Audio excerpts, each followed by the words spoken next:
Hello everybody and welcome back to Red Eagle Politics. Make sure you guys like this video down below and subscribe to the channel if you are new. So the August, the year before a midterms generic ballot polls typically overestimate the Democrats to a certain extent. And Democrats are hoping for this massive blue wave to be shaping up and taking place, but in reality, they only hold a lead of 3 points in the aggregate, which is not very good. And we understand there is a phenomenon where Democrats in August and September typically surge in the polling. It's called summer response bias, but by election day, the polls usually go back to baseline. They're more accurate. Sometimes they still underestimate the Republicans, but still they tend to be more accurate. So in this video, I wanted to explain why 2026 is not going to be another 2018. There's plenty of reasons to believe that there's no blue wave on the way. In fact, there's a much higher chance that the Republicans, I'm not going to say are going to have a red wave, but they walk out unscathed and they walk out with their trifecta intact. And there's 5 major reasons why that I wanted to dive in and explain in today's video. So the first thing is the issue. What issue are Democrats going to try to capitalize on to really wedge between them and the Republicans in a way where independent voters are going to flock to them or they're going to be able to energize turnout? Is there a set issue? Their messaging is all over the place. It's anti-everything Trump does, and it's just not landing. Now, in 2018, they actually were able to capitalize on an issue, mainly healthcare, because Republicans dropped the ball. Now, the Republican healthcare proposal to repeal and replace Obamacare polled unpopularly, but still, if it passed, I guarantee you that the blowback would have been less and it would have actually been able to be touted as something that they've done. Maybe it's still underwater. Democrats capitalize on it, but nowhere near this level. Of the top 4 issues, according to the exit polling, 41% of voters said healthcare. Those voters favored the Democrats 75 to 23, the same level of support that Republicans got for the issue of immigration. So you could see the Democrats capitalized on a major issue. It worked for them. This whole anti-deportations thing is not going to work for them. They're popular. Trump campaigned on it. He won. The one thing I could maybe see them trying to capitalize on is the fact that Trump has not fully solved inflation. They can talk about the tariffs. We don't know the state of the economy by then, but we do know that the Democrats oversaw like the largest 4-year price increase we've seen in decades, to the point where it's not exactly going to land. Maybe you see some low propensity Trump voters sit out the midterms. That could be a problem for Republicans.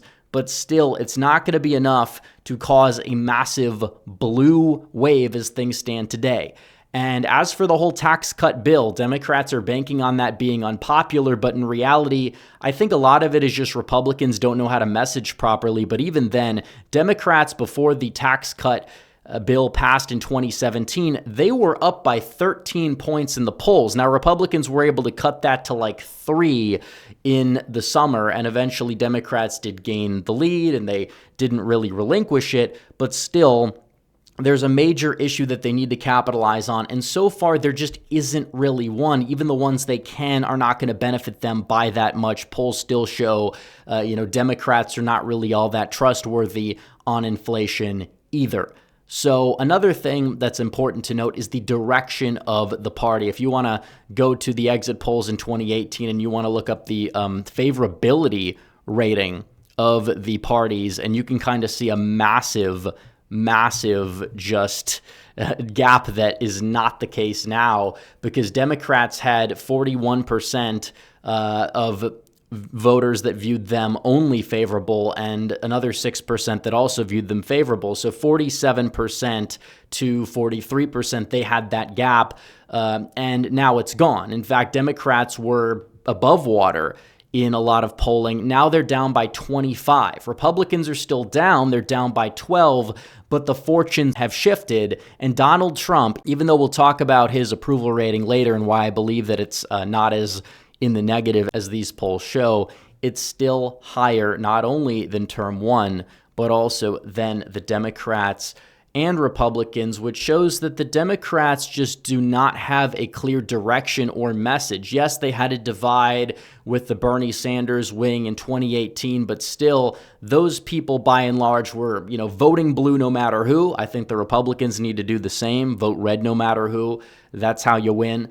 But as for the Democrats, they kind of have this massive, not only divide growing, and we kind of see this within their ranks, but also the fact is they don't have a clear leader. Joe Biden was the clear leader, even though he wasn't running for president in 2018. He was polling in the 30s. It was his nomination to lose. And eventually he lost it in a way with the early primaries, and they had to basically cut some deals to fix it for him because they realized he gave them their best shot to win in 2020. But now they don't have a clear leader. It's not Obama, even though Obama, he was the clear leader back then, even though he couldn't be president again. His influence is diminished. You have the inmates running the prison.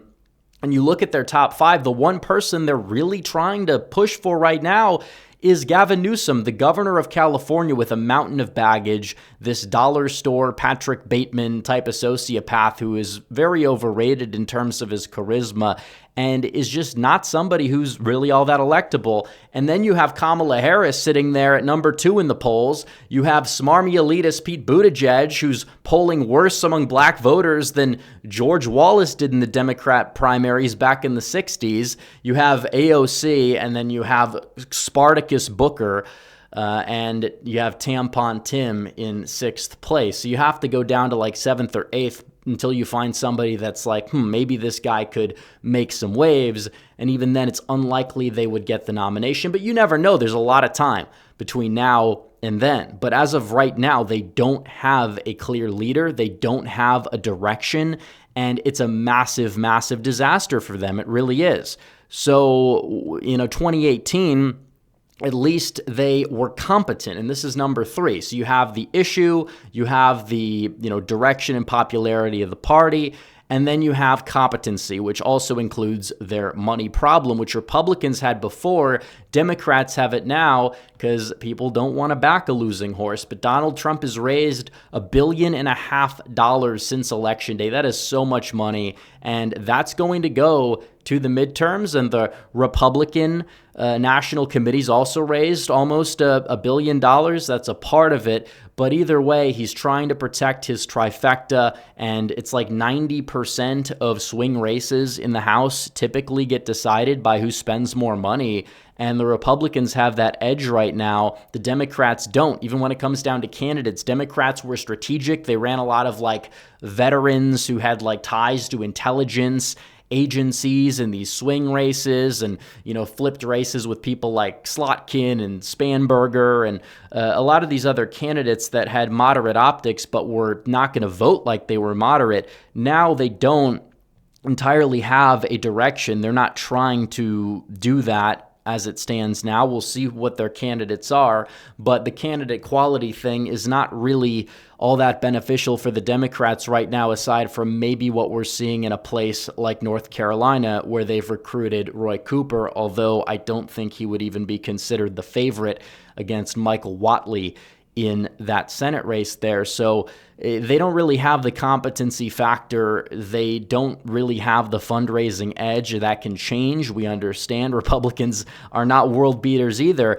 But if there's going to be a massive blue wave, we're not seeing the signs of it. And the most important thing is arguably number 4, which is just the maps of it. Where is the math for the Democrats to have this massive wave? If you want to look and compare to the 2018 midterms, and we will, because you can see this massive, massive shift in 2018 in the House, and obviously the Senate map was not beneficial to them for sure. It seems like really no Senate map has been and may be for a while, but if you want to look at the House map here for 2018, they were able to go out there and pick up 41 House seats, and a lot of it was because you had a lot of weak Republicans that still voted for a lot of Trump's agenda, but were in these left-trending House districts, and it caught up with the Republicans for sure, and the Democrats had a very good year for turnout, and they capitalized on that. As for the governorships, you had a lot of Republican incumbents that were two-term and term-limited, retiring, and Democrats took advantage of that. Now you kind of have the opposite thing happening when it comes to places like Michigan, Wisconsin, plenty of other states. So it seems like in the governor's map for 2026, you're going to see a net zero, probably at worst, where you trade Virginia for Kansas, and Republicans, if anything, have the upper hand in Arizona, Michigan. I don't believe they'd lose the state of Georgia. When it comes down to the Senate, the Democrats really only have one pickup opportunity that I think they could really be confident in, and that's North Carolina. But when it comes down to the House, Republicans there were starting out in like the 190s. Now they start off at 208. Even if you gave the Democrats every seat that was within 10 points in 2024, Republicans would still finish with the same amount of seats that they had at the end of 2018, which would mean that the Democrats would only have a pickup gain of like 22 seats, which is still historically abysmal. So there's not going to be a wave. Yes, the Democrats could win the House, but it won't be by much. And if you take the baseline of the consensus map at 208 and you add the 5 seats in Texas and the 2 seats in Ohio, they would already be at 215 seats. The California thing is far from a sure thing, but even if Newsom goes through with it, you could subtract 4, and then I'm sure you'd see Indiana and Missouri and Florida and possibly another state or two on the Republican side just correct for that. And if anything, Republicans would gain even more, and they would have even more of a mandate to gain even more in the eyes of the general public if Newsom is actually successful with his, diva 2028 make me a household name stunt. So either way, the maps are not favorable, but the most important takeaway, if anything, is that they say it's a referendum on the president. Donald Trump is not nearly as unpopular as he was in 2018. And you can look at this here. This is kind of seen as like a low point, if anything, for Trump's presidency. You've had, a lot of criticism from some of his own voter base over, the state of the economy. A lot of his agenda is going to take time to implement, as it did in term 1, for sure. There's still a lot of room to grow for Donald Trump. More deportations, that's going to help him. Possibly ending the conflicts in Gaza and Ukraine, that would help him. But also, this whole summer response bias in some of these polls are really masking his real approval, because the polls that were wildly inaccurate in 2024, they were off by 5 points in certain cases. And a lot of times towards the end, they purposely narrowed it and they still vastly underestimated Trump. But in those polls, he is down by 14.3%, but in the other polls, he's down by just 3. And the summer response bias arguably impacts every poll. So if anything, he's still close to even. It's more of a battle of turnout, in my opinion, than it is persuasion. If you voted for Trump and you're showing up in the midterms, chances are you're voting Republican. If not, chances are you're voting Democrat or not voting at all. So the battle's going to come down to turnout for sure. And Republicans, as it stands now, they are in a decent shape compared to term 1, where Donald Trump's approval rating on this day in history was somewhere in the 30s. Now it's in the mid to high 40s. In fact, 47%, that number we talked about, is higher than pretty much every single point of Donald Trump's term's approval rating. He never really went above 47, with the exception of a couple days at the start of COVID. So already in the polling, he's in a much, much better position than he was before. The Democrats are in a much worse position, and they still want to talk about this blue wave when the maps don't favor them. Money is not really on their side. The competency is not on their side. Their party lacks a direction. They lack that one issue that's like their trump card, no pun intended, to capitalize on. It's not looking too good for them ahead of 2026. But then again, we're still 15 months away, so we got to keep pushing. And we got to make sure people get out and vote to protect that trifecta. So anyways, guys, make sure you guys like this video down below, comment down below, subscribe to the channel, hit the bell for notifications so you never miss another video. Follow me on social media. The links are all in the description down below, and I will see you guys in the next one. Red Eagle out.